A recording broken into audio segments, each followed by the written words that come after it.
Bangunan gereja ini bermula dari William Wangkok, seorang kopral KNUL yang bertugas di Bandung, Jawa Barat. Dia dipensiunkan ini pada tahun 1920 dan kembali ke halamannya di Langawan, Minahasa. Setelah mengalami pertobatan di waktu yang dipenuhi Roh Kudus dan menerima berbagai karunia rohani, seperti hikmat dan pengetahuan, ia mulai menegur dosa rekan-rekannya dan komandannya. Namun hal ini membuatnya dianggap tidak waras. Seorang dokter militer dikirim untuk memeriksanya.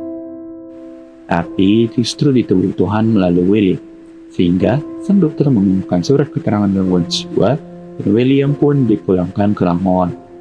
Langawan pada April 1925, pelayan William Wang pun mulai. Ia mengatarkan Injil disertai mukjizat. Orang sakit disembuhkan, orang mati dibangkitkan. Banyak keajaiban lain yang terjadi.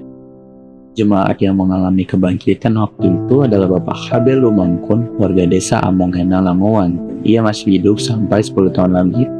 Mukjizat lainnya yang dilakukan oleh William Wangko adalah ketika seorang bapak bernama Golof Dominggas asal desa Manembo, Langawan, kepalanya dipaku dari kiri ke kanan sampai tembus. William Wangko mencabut paku tersebut lalu berkata, "Dalam nama Tuhan Yesus, langsung sembuh dan tidak mengalami kematian." Masuk membuat tingkang rumah-rumah yang akan hancur di berkat perang dunia II yang kemudian terbukti. Sebelum meninggalkan Minahasa di tepi pantai Sario, Manado, William menyerahkan kepemimpinan rohani kepada G.W. Rawo dengan simbolik memukul kepala Rawong dengan tamisan. Rawong menerima mandat itu dengan rendah hati. Saking depan Jepang 1942 sampai 1945, kelompok dua ini tetap aktif meski harus beribadah secara sembunyi-sembunyi. Bentuk pertama kalinya dibentuklah struktur organisasi dengan G.W. Warung sebagai ketua.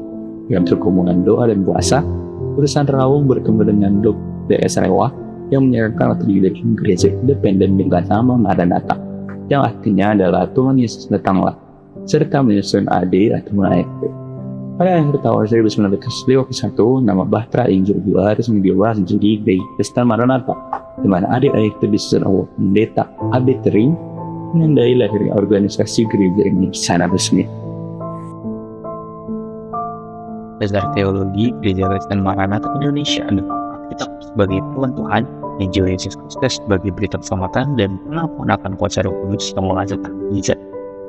Gereja Kristen Maranatha percaya bahwa kuasa Roh Kudus yang bekerja melalui tanda dan mukjizat seperti kesembuhan orang sakit dan kebangkitan orang mati adalah bukti kuasa Yesus Kristus. GKMI juga menekankan misi penginjilan seperti yang diperintahkan Yesus. GKMI bisa dikenali dari bentuk atapnya. Biasanya di ujung atapnya akan berbentuk seperti segitiga sama kaki ataupun segitiga sama sisi. Segitiga ini akan mendatar dari depan sampai ke belakang. Biasanya juga GKMI lebih memilih gerejanya lebar dibandingkan panjang.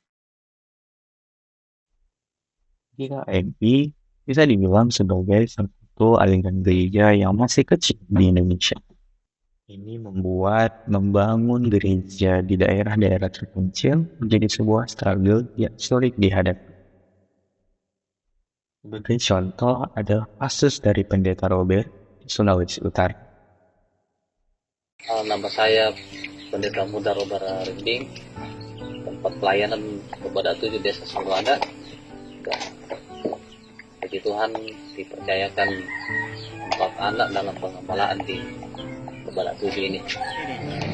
Puji Tuhan selama 15 tahun dalam pelayanan, jumlah jiwa dalam jemaat sebanyak 25 jiwa.